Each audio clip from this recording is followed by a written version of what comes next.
Baik, Assalamualaikum warahmatullahi wabarakatuh. Hari ini kita akan memulai pembelajaran mengenai pengenalan teknologi informasi dan komunikasi di mata pelajaran informatika. Di sini kita akan mengenal elemen mata pelajaran informatika dari mulai TIK itu tersendiri. Nah, di sini kalian bisa lihat ada gambaran seperti bangunan. TIK ini menjadi sebuah atap atau misalkan akhirnya, kemudian di bawahnya ada praktikalitas bidang, kemudian ada SK, kemudian ada JKI, kemudian ada AD, kemudian ada AP, kemudian ada DSI sebagai pilarnya, dan kemudian ada berpikir komputasional sebagai dasarnya. Nah, ini merupakan di dalam mata pelajaran informatika itu terdiri atas elemen-elemen tersebut. Di elemen-elemen tersebut merupakan 8 elemen yang pokok di dalam mata pelajaran informatika. Nah, kemudian di sini kita akan lihat mata pelajaran informatika terdiri atas 8 elemen berikut.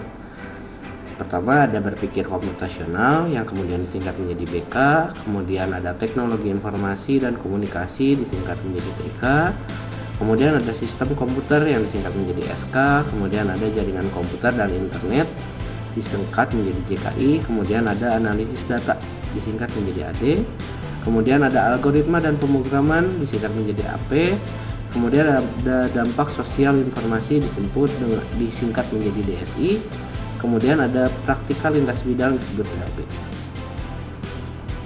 Selanjutnya kita akan membahas mengenai capaian pembelajaran di fase E. Fase E ini yaitu fase setelah ABCD, yaitu fase setelah kalian mempelajari TIK di SD maupun SMP. Nah, di fase E ini atau di SMK ini kita akan mempelajari mengenai beberapa elemen dengan capaian pembelajaran sebagai berikut. Pertama, BK atau misalkan berpikir komputasional, dengan capaian pembelajarannya yaitu menerapkan strategi algoritmik standar pada kehidupan sehari-hari maupun implementasinya dalam sistem komputer untuk menghasilkan beberapa solusi persoalan yang dengan data diskrit bervolume besar.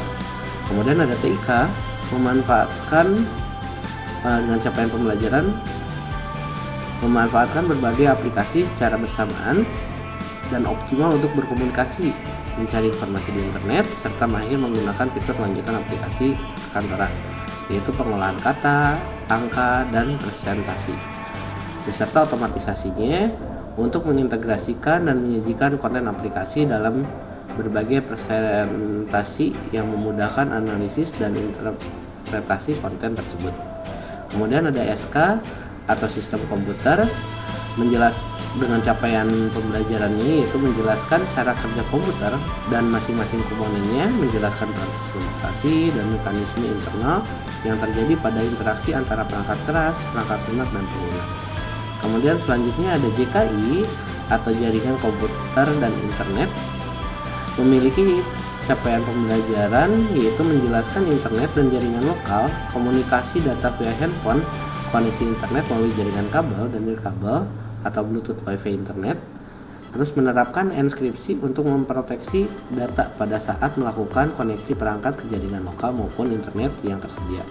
Kemudian ada AD atau analisis data, memiliki capaian pembelajaran yaitu menjelaskan aspek privasi dan keamanan data, mengumpulkan data secara otomatis dari berbagai sumber data, memodelkan data berbagai bidang, menerapkan seluruh siklus pengolahan data dari mulai pengumpulan, pengolahan, visualisasi, analisis, dan interpretasi data, kemudian publikasi dengan menggunakan perkakas yang sesuai, menerapkan strategi pengolahan data yang tepat guna dengan mempertimbangkan volume dan kompleksnya.